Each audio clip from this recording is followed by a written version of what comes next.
Yap. Saya kok tidak bisa. Assalamualaikum warahmatullahi wabarakatuh. Bagaimana kabarnya? Semoga semuanya diberikan kesehatan, kemudahan, dan juga kelancaran dalam menjalankan aktivitas sehari-hari. Baik, saya akan menyampaikan hasil kerja kami di kelompok 8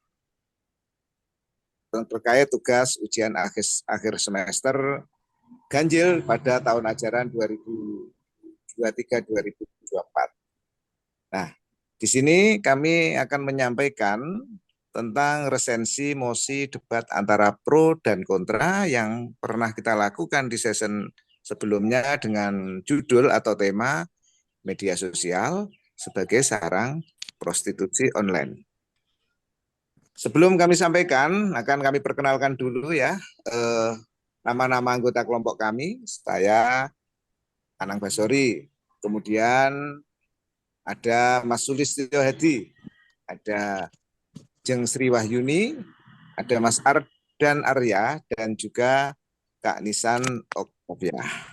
Oke, slide selanjutnya.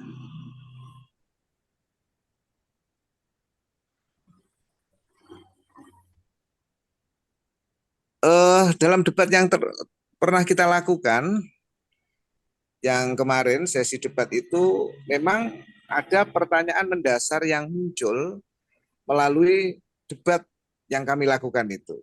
Di antaranya yaitu tentang apakah media sosial ini benar-benar dapat dianggap sebagai sarang prostitusi online.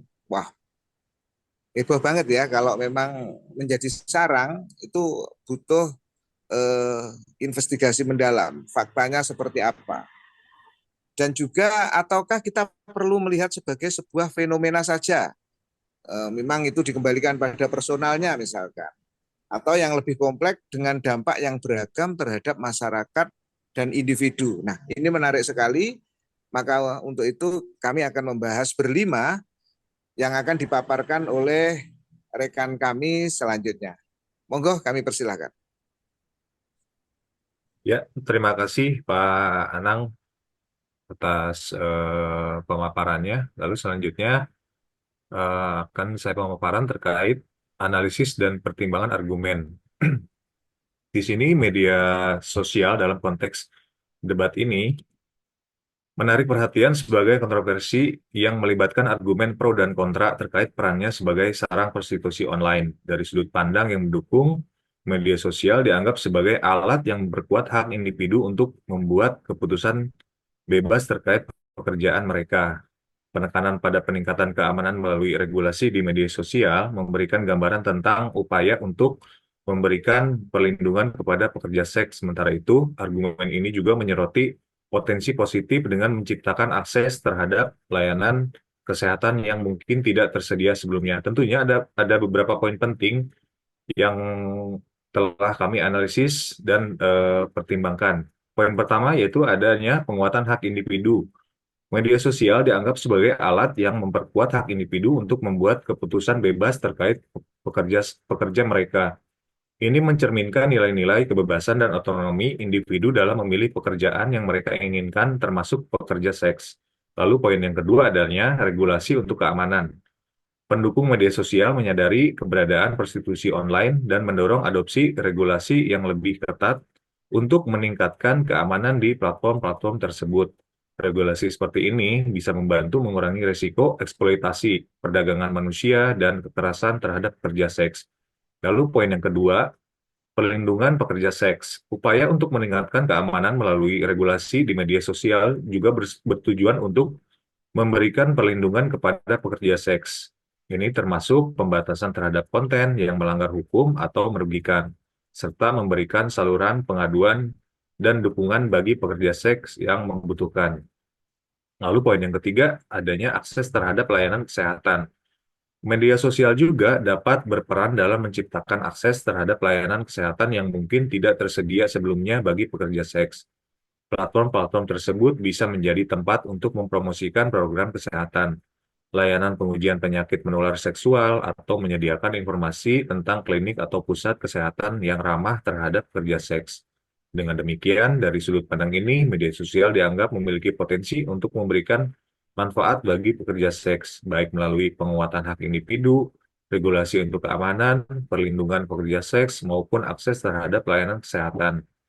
Argumen ini menyoroti upaya untuk menyeimbangkan kebebasan individu dengan pelindungan dan kesejahteraan yang lebih besar bagi pekerja seks. Lalu, masih dengan analisis dan pertimbangan argumen, di sisi lain argumen yang menentang melihat media sosial sebagai kontributor utama terhadap eksploitasi dan kekerasan terhadap pekerja seks. Pandangan ini mencerminkan keprihatinan akan normalisasi prostitusi melalui media sosial yang dapat memiliki dampak sosial negatif dan melanggar norma-norma moral. Kritik terhadap media sosial sebagai pelanggar hak asasi manusia dan feminis menciptakan perdebatan intens terkait dengan ketidaksetaraan gender dan keadilan. Mendukung argumen yang menentang melihat media sosial sebagai kontributor utama terhadap eksploitasi dan kekerasan terhadap kerja seks menyoroti beberapa poin penting juga. Yang pertama yaitu normalisasi prostitusi.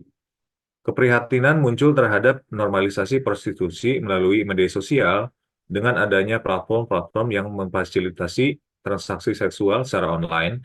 Ada risiko bahwa praktik ini menjadi lebih diterima secara sosial dan bahkan dianggap sebagai norma yang pada gilirannya dapat memperburuk eksploitasi dan kekerasan terhadap pekerja seks.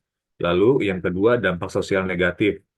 Penggunaan media sosial untuk prostitusi juga dapat memiliki dampak sosial negatif, termasuk meningkatnya resiko perdagangan manusia, eksploitasi seksual, dan pelecehan terhadap individu yang terlibat dalam industri seks.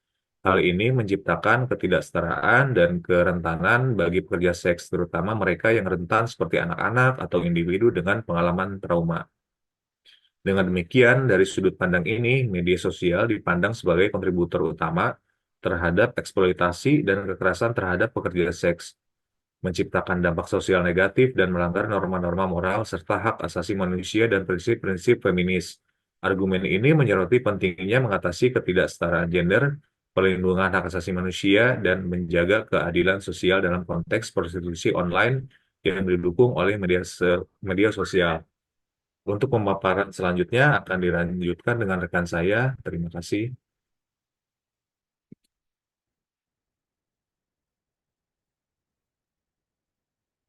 Terima kasih. Di sini saya akan menjelaskan tentang pandangan filsafat. Dalam menjelaskan mosi debat mengenai media sosial sebagai sarang prostitusi online, kita dapat melibatkan berbagai perspektif filsafat yang relevan.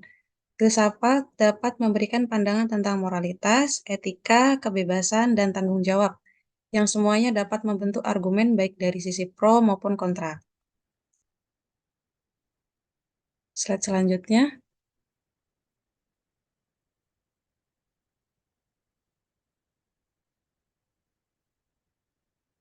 Berikut adalah beberapa sudut pandang filsafat yang dapat diaplikasikan dalam konteks ini. 1. Etika utilitarian. Pendekatan ini menilai dampak positif dan negatif media sosial sebagai sarang prostitusi online.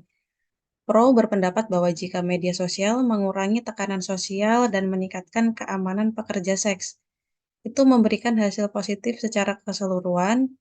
Kontra menyoroti dampak negatif secara eksploitasi dan kekerasan. Etika deontologi. Deontologi menekankan kewajiban dan prinsip moral mutlak. Pihak pro fokus pada hak individu berpartisipasi dalam prostitusi sebagai keputusan sukarela, sementara kontra melihat prostitusi sebagai pelanggaran nilai moral yang tidak dapat dijustifikasi bahkan jika dilakukan secara sukarela. Selanjutnya akan dibacakan oleh Kak Octavia. Selanjutnya, feminisme. Perspektif feminis mendukung kontra dengan menekankan potensi ketidaksetaraan dan eksploitasi perempuan oleh prostitusi online dalam prostitusi online. Namun, feminis proses berpendapat bahwa perempuan ini memiliki hak atas kendali tubuh mereka, termasuk keputusan terkait pekerjaan seksual. Selanjutnya, hak asasi manusia. Dilihat dari perspektif hak asasi manusia, pihak pro menekankan hak individu untuk memilih pekerjaan dan kebebasan berbicara. Kontra mencakup hak untuk hidup tanpa eksploitasi dan kekerasan. Slide selanjutnya, Marxisme. Dari perspektif Marxisme, media sosial sebagai sarang prostitusi online dapat dianalisis dalam konteks eksploitasi ekonomi. Pemikiran ini mungkin menyoroti bagaimana media sosial dimanfaatkan oleh kapitalis untuk memperoleh keuntungan dari pekerja seksual yang rentan, sementara mengabaikan kesejahteraan dan hak-hak mereka. Dan pandangan filsafat yang terakhir yaitu fenomenologi. Dalam pandangan fenomenologi, media sosial sebagai sarang prostitusi online dapat dilihat sebagai fenomena yang mencerminkan kompleksitas pengalaman manusia dalam era digital. Ini mungkin melibatkan pemahaman tentang bagaimana individu terlibat dalam interaksi sosial online dan bagaimana media sosial membentuk persepsi dan pengalaman mereka terhadap seksualitas dan hubungan. Dan presentasi berikutnya akan saya serahkan teman saya, tim saya, Ardan. Baik, terima kasih teman-teman atas paparannya. Menurut analisis keseluruhan, kesimpulan yang dapat kita ambil adalah bahwa media sosial bukanlah sekedar sarang prostitusi online yang dapat diidentifikasi secara sederhana. Sebaliknya, kompleksitas isu ini membutuhkan pertimbangan yang matang terhadap manfaat dan resikonya. Solusi yang menggabungkan regulasi yang cermat dan perubahan positif dalam penanganan dampak. Sampai mana tadi Anggil? Solusi yang menggabungkan regulasi yang cermat dan perubahan positif dalam penanganan dampak negatif prostitusi online melalui media sosial menjadi pokok pikiran dalam menghadapi tantangan ini secara komprehensif. Itu saja dari kami. Mohon maaf apabila ada salah kata. Assalamualaikum warahmatullahi wabarakatuh. Waalaikumsalam warahmatullahi wabarakatuh.